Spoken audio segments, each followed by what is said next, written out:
tous, je vous retrouve pour la pleine lune en Balance qui aura lieu le 8 avril 2020 à 4h35 à 18h43 de la Balance. C'est donc une super lune, beaucoup plus influente puisque beaucoup plus proche de la Terre. Je crois même que c'est celle qui sera la plus proche de la Terre cette année. Alors, la pleine lune est toujours une période d'apogée, une période qui met en lumière ce qui a été commencé lors de la nouvelle lune précédente, c'est-à-dire ici la dernière nouvelle lune en Bélier. La lune est à présent en face dans le signe de la Balance, c'est donc bien éclairée par le soleil qui lui se trouve en Bélier. Elle va donc permettre un plus grand éclairage sur les questions qui se sont posées depuis ce 24 mars dernier. Alors, la pleine lune est en Balance, c'est un signe qui est relié particulièrement à la vie relationnelle, au couple, aux interactions, à la justice aussi. Cette pleine lune est donc sous la gouverne de Vénus qui est passée en Gémeaux depuis le 3 avril 2020. Je vous renvoie à la vidéo sur Vénus en Gémeaux qui restera Vénus dans ce signe des Gémeaux jusqu'au 7 août puisqu'elle rétrogradera. Donc je mettrai en lien sur l'écran à la fin de la vidéo le lien donc de cette Vénus en Gémeaux dont j'ai déjà parlé dans une autre vidéo. Alors, la nouvelle lune réclamée dernière en Bélier réclamait un nouveau départ, une action responsable et individuelle dans ce que nous vivions. Elle réclamait de prendre des décisions réfléchies, de ne pas céder à nos peurs qui pourtant étaient là, planantes, on se souvient des aspects qu'elle formait. Elle réclamait donc une action certes énergique puisqu'en Bélier, mais mûrie, pas une action impulsive. Ici, la pleine lune en Balance est carrée à Jupiter-Pluton, toujours conjoint en Capricorne. Elle est aussi quinconce à Neptune, je vais y revenir. La lune en Balance va chercher le contact, la relation à l'autre ici, et va parler aussi ici de transformations qui touchent justement au contact, des transformations qui peuvent être à l'œuvre avec cette lune en maison 8, cette lune qui est carrée à Jupiter et Pluton.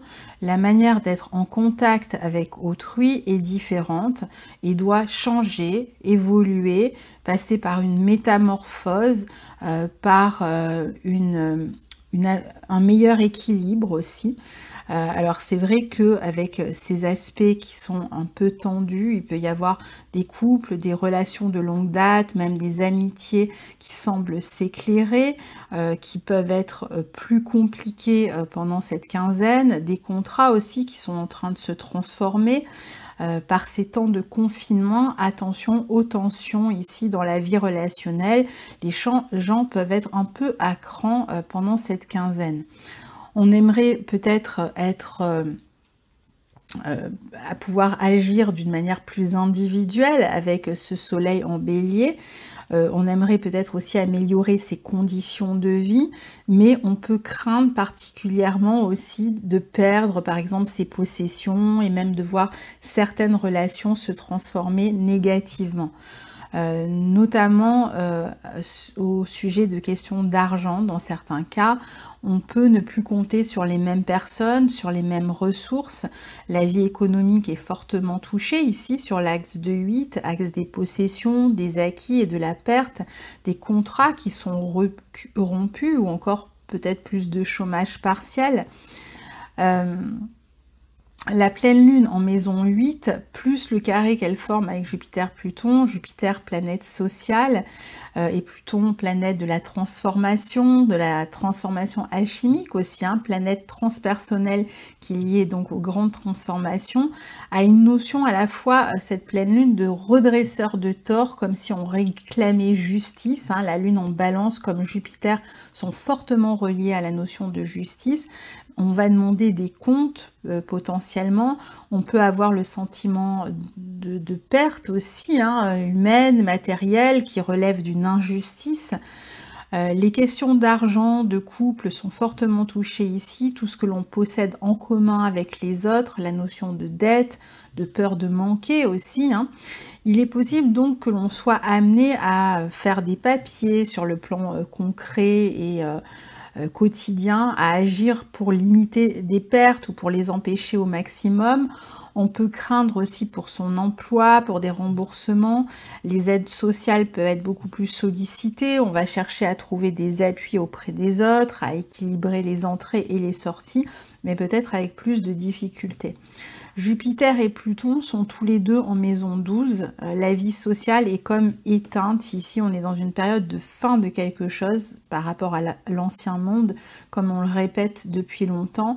Est-ce qu'on en est conscient? Est-ce qu'on a pris conscience que nos comportements doivent changer, pas seulement parce qu'on est dans une période de confinement et que notre relation à l'autre, de toute façon, est transformée et échangée par les circonstances, mais est-ce qu'on est capable de continuer, même au-delà d'un confinement, de transformer ces relations, de les rendre plus équilibrées, de se relier à l'autre d'une manière différente que par le pouvoir, la force, la volonté de puissance, la jalousie, enfin tout ce qui pourrait être du domaine de l'ombre, hein, de ces positions Jupiter et Pluton en maison 12.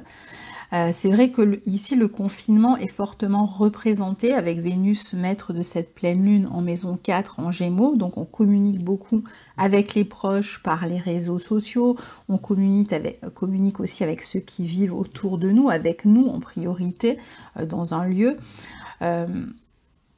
Alors, on se pose la question évidemment aussi de la fin du confinement. Pour moi, il y a... j'ai un peu regardé les pleines et les nouvelles lunes, j'essaierai de regarder ça avec plus de précision une autre fois, mais je dirais pas avant la pleine lune de mai qui aura lieu le 7 mai, voire même encore un peu plus loin, hein, parce que on a la pleine lune du 7 mai en Scorpion, la nouvelle lune en Gémeaux du 22 mai, donc le nœud nord sera rentré en Gémeaux début mai, donc je dirais peut-être sans doute au mois de mai, potentiellement ça peut même aller encore jusqu'à après la nouvelle lune en Gémeaux du 22 mai, c'est tout à fait possible. Peut-être que ça se fera par étapes aussi, hein, et que donc il peut y avoir plusieurs étapes de déconfinement d'une certaine manière, mais ça peut aller quand même assez loin encore avant que le confinement complet ou les restrictions en termes de déplacement, etc., soient complètement, enfin disparaissent complètement. Ça peut même aller bien plus loin. Mais disons que voilà, on ne sera pas exactement dans la même position au mois de mai, particulièrement, je dirais, soit après la pleine lune du 7 mai, ou mieux encore après celle du 22 mai, où là je sens que c'est un peu plus libératoire de ce côté-là. Mais bon, on en reparlera à l'occasion. Donc ici je vous disais, la pleine lune en Balance est aussi quinconce à Neptune, qui peut mettre l'accent sur le secteur de la santé, surtout avec une lune ici qui maîtrise la maison 6. Là je parle vraiment pour le thème de la France, hein, parce que c'est le thème réalisé pour Paris. Maison donc 6 reliée à la santé. D'une part, ce quinconce peut donner quelques difficultés aussi, donc on le voit à plusieurs niveaux sur cette carte dans le confinement, du type problème de couple, problème de nervosité dans la famille, problème psychique. Il peut aussi donner des problèmes de contamination encore, hein, de contamination aiguë. La lune en maison 8 peut créer en plus des peurs, des inquiétudes. Alors elle est en balance, donc il va falloir essayer d'équilibrer tout ça. On a quand même beaucoup d'éléments en secteur d'ombre ici, hein, la maison 8, Jupiter et Pluton en maison 12. Alors certes, la maison 12, c'est la maison aussi qui est reliée aux hôpitaux, qui semble fonctionner à plein régime, à savoir que ce secteur 12 n'est pas... intensifier encore une fois jusqu'à la nouvelle lune en Gémeaux du 22 mai. Donc il est encore présent bien dans la nouvelle lune en Taureau du 23 avril, même si probablement avec des changements à cette période-là. Et entre cette nouvelle lune en Taureau du 23 avril et la pleine lune en Scorpion du 7 mai, donc voilà, je dirais qu'on est quand même encore sur une période jusqu'au mois de mai assez intense, alors de différentes manières tout de même, hein. Donc pour revenir à notre pleine lune en Balance, c'est une période où les gens peuvent supporter un peu moins les frustrations que d'habitude. Alors, on a malgré tout des éléments positifs sur cette carte, hein. Vénus qui la maîtrise est en Gémeaux en maison 4, donc on échange avec ses proches, comme je vous le disais, avec les siens, on utilise largement les moyens de communication, alors peut-être pour le commerce, pour l'école, pour l'éducation, peut-être avec une meilleure organisation autour des technologies pour les enfants qui suivent des enseignements à distance, peut-être des initiatives scolaires qui vont se mettre en place. On peut aussi essayer de bouger davantage à la maison, hein. Vénus forme un bel aspect trigone à Mars en Verseau, donc on peut rechercher une forme de liberté par la réflexion, par la connaissance, tout en restant chez soi. Donc on peut rechercher des informations, on peut rechercher des contacts, on peut chercher à se former, à apprendre, à lire, à écrire, à exprimer sa créativité. Donc on peut rester actif chez soi et pourquoi pas faire des mouvements de danse ici en Gémeaux, de yoga, de gymnastique, hein, pour garder la forme et pour essayer surtout de ne pas être pris dans ces tensions, puisque on a quand même un carré compliqué entre Mars en Verseau et son maître Uranus en Taureau, qui peut vraiment donner le sentiment qu'on a du mal à supporter ces restrictions, ces répressions, et qu'on a un besoin fort de se libérer, qui peut donc facilement amplifier les tensions entre les gens, qui peut même créer des disjonctions sur le plan nerveux, voire électrique, hein, des courts-circuits, ou des tensions entre des gens, des disputes, même dans des amitiés existantes. Il peut y avoir des contestations qui passent par Internet ici, ou encore des disputes importantes sur les réseaux sociaux, hein. Vous voyez, si vous y allez, les gens sont assez tendus entre eux. Il peut y avoir un scandale médiatique éventuellement, ça peut être aussi une espèce de révolte qui se fait entendre par les réseaux sociaux, des problèmes finalement qui révoltent un peu tout le monde. Ça peut être un scandale sur le plan scientifique, ou quelqu'un sur le plan scientifique qui cherche à se faire entendre, à se libérer de certaines contraintes. Donc il peut y avoir aussi des plaintes, des personnes qui essayent de se regrouper par les réseaux sociaux pour faire entendre leur action, qui essayent d'agir de cette manière-là, en se regroupant pour faire entendre une contestation haut et fort.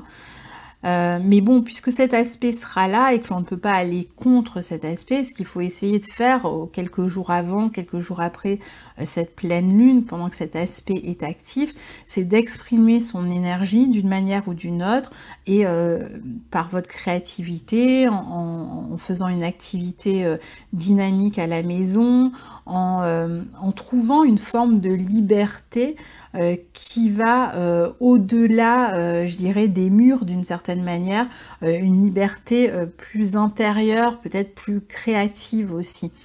On trouve aussi sur cette carte la fameuse conjonction Jupiter-Pluton en Capricorne en maison 12, toujours aussi problématique sur le plan de l'épidémie, mais et puis même au niveau de tout ce qui va être des lois, des restrictions, du pouvoir. Alors évidemment, ça va permettre à certaines entreprises de s'enrichir aussi, hein. Attention, Jupiter-Pluton, c'est un aspect qui montre que les puissants deviennent plus puissants, hein, que les règles deviennent plus fortes, que les lois deviennent beaucoup plus autoritaires. En revanche, alors, est-ce qu'on va le savoir? Je ne sais pas. Est-ce qu'on va se rendre compte de tout ça puisqu'on est dans la maison 12? C'est aussi un aspect qui peut vous donner de plus en plus envie à vous, sur le plan personnel, de transformer votre vie pour y donner plus de sens. Je pense qu'il y a beaucoup de personnes qui, lors de cette conjonction, vont être comme dans une phase de perte de sens. Alors la conjonction aura lieu 3 fois cette année, elle se renouvellera, on en reparlera. Et je pense que pour beaucoup, c'est une période de perte de sens et ça peut être compliqué de ce point de vue-là, mais en même temps, il faut l'accepter parce que c'est aussi une manière de pouvoir transformer le sens que l'on donnait jusqu'à présent aux choses, à la vie matérielle, à la manière de pratiquer même sa spiritualité, parce qu'on dit toujours oui, donc il faudrait se consacrer à la spiritualité, oui, mais de quelle manière? Est-ce que c'est pour répéter sans cesse qu'on va créer, grâce à la loi d'abondance, plus de richesse, plus de pouvoir, etc. Ou est-ce que c'est une spiritualité plus profonde, plus personnelle, enfin, avec beaucoup plus de sens, qui permet de donner du sens à notre présence au monde et qui permet aussi d'agir dans le monde, en harmonie avec le monde, plutôt qu'être dans la destruction.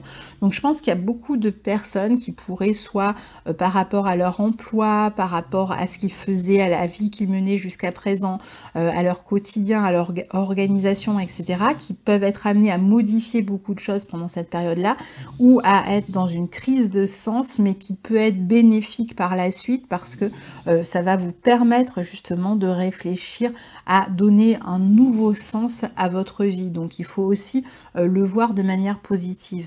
Alors après, il peut y avoir des idées fixes qui pourraient vous guider pendant cette période-là, des envies de changement profond sans savoir exactement comment évoluer, de quelle manière. Il peut y avoir des changements, des transformations sur le plan social, comme je disais, hein, encore peut-être de nouvelles lois. De toute façon, même à nos dépens, ces changements ont lieu et se font dans l'ombre avec cette maison 12. Donc des lois, des décrets qui continuent à passer pendant qu'on a l'esprit occupé ailleurs. C'est un aspect qui peut indiquer des actions fortes dans l'ombre, peut-être plus de restrictions hein, encore, mais dont on ne sera peut-être pas tout à fait conscient des répercussions que ça peut avoir dans nos vies pour l'instant.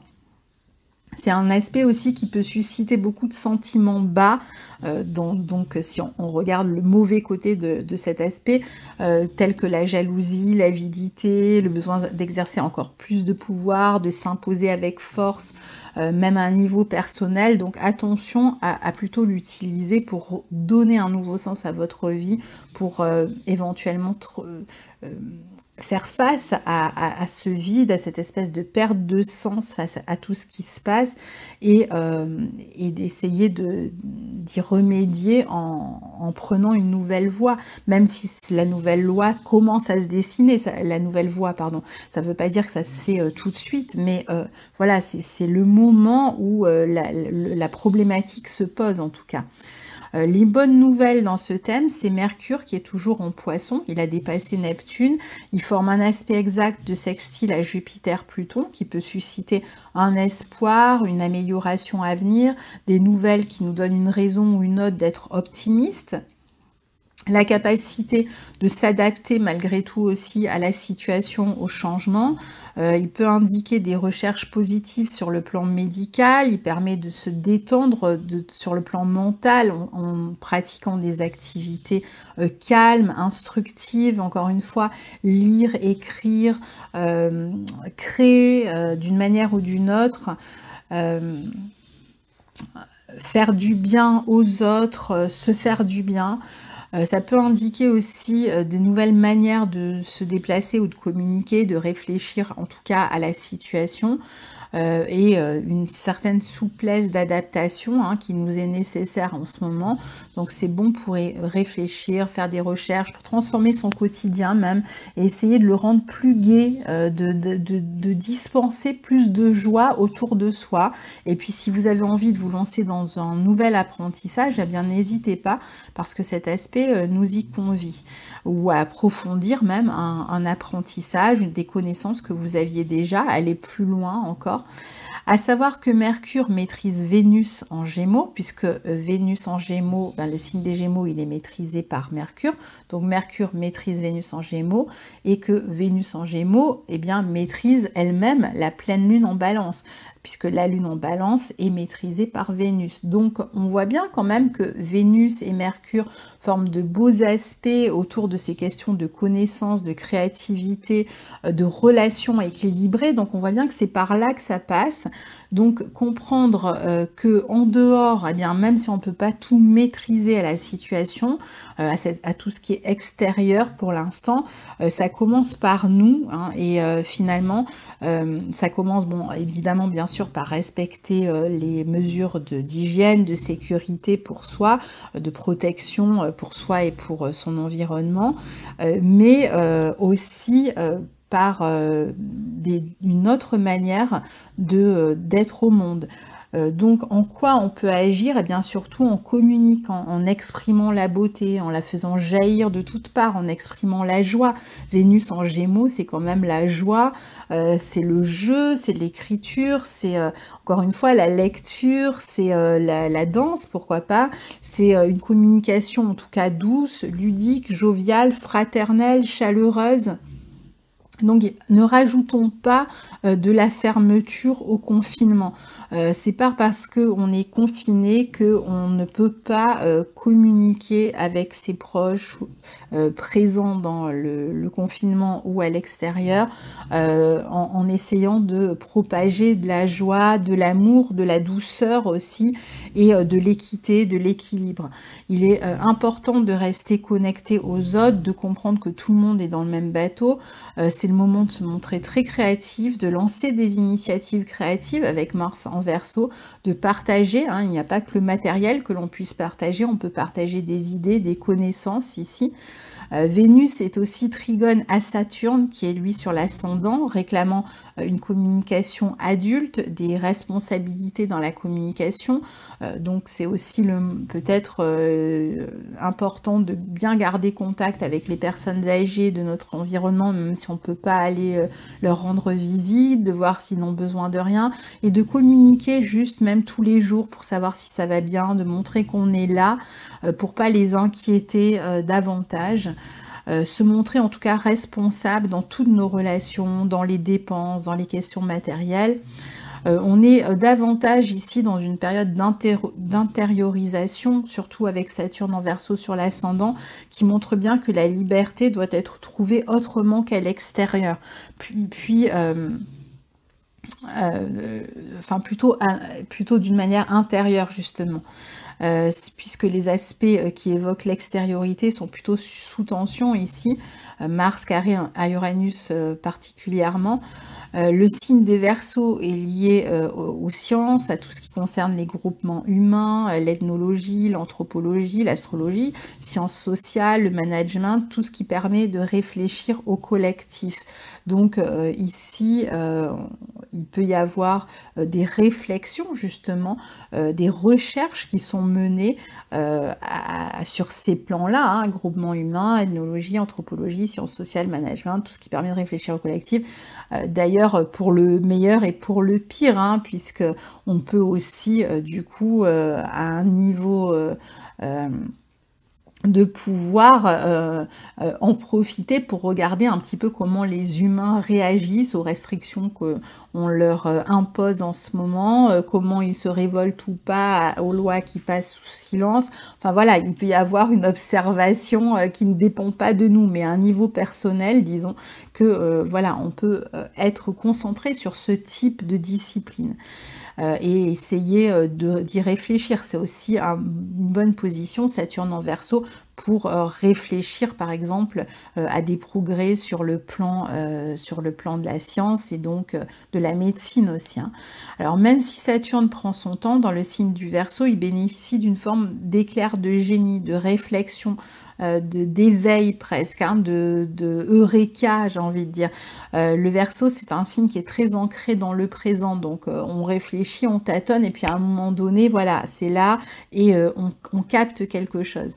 Il s'agit donc de trouver maintenant aussi des solutions pour se responsabiliser dans nos vies, dans nos relations, pour mieux comprendre ce qui nous arrive, pourquoi et comment le vivre au mieux chaque jour dans ce confinement, parce que il y a, voilà, ça ne veut pas dire qu'on s'arrête de vivre, et c'est ça qui est important de comprendre ici, c'est que justement, c'est le moment ou jamais pour entrer en contact aussi avec soi, avec sa part d'humanité et avec ce qui nous relie aux autres, et être capable de prendre conscience de notre raison d'être au monde, en fait, ici, d'où cette question de sens dont je parlais avec la conjonction Jupiter-Pluton. En plus, on a ces beaux aspects de Mercure à Jupiter-Pluton, de Vénus à Mars et Saturne, donc il y a une véritable voie ici quand même pour la sérénité, si on est capable de faire les bons choix, pour la relation véritable, aimante, et pour la créativité active et partagée. Voilà pour cette pleine lune en Balance, donc je vous souhaite eh bien, de la vivre au mieux, et je vous retrouve très bientôt. Au revoir.